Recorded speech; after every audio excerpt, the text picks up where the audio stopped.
Psychology shows that one of the hardest parts about having ADHD is that when you really care about something, your brain doesn't just want it, it tests it.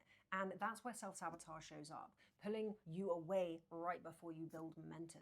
It's not that you want to fail, but your nervous system doesn't know how to feel safe when things actually start to work. Because you didn't build your life on calm consistency. You built it on pressure, urgency, intensity, and essentially performing at your best when the stakes were the highest. So when stability starts showing up and things start to finally click, your system doesn't recognize that as success.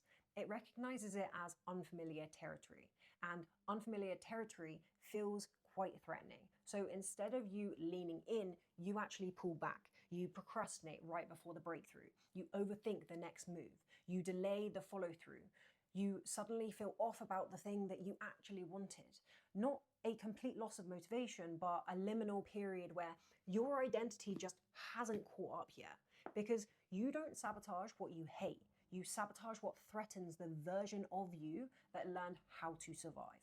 Chaos and pressure made you sharper. So the calm feels like you are kind of losing your edge. That's why the pattern always repeats itself. Things stabilize, pressure drops, identity feels empty, and your system creates a friction just to feel safe again. Your brain reads the discomfort as danger. So you choose familiar pain over unfamiliar growth. You are not sabotaging your future, you are defending your past. And you don't fix that with discipline. You fix it by training safety, mentally rehearsing the moment after success, the calm, the follow through, the stability, until your nervous system recognizes it as home. Because your brain doesn't know the difference between a lived experience and a rehearsed one.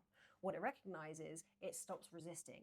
And once consistency feels safe, self-sabotage loses its power. You stop fighting yourself. You stop manufacturing chaos just to feel something. And that's when you don't just move forward, you become dangerous.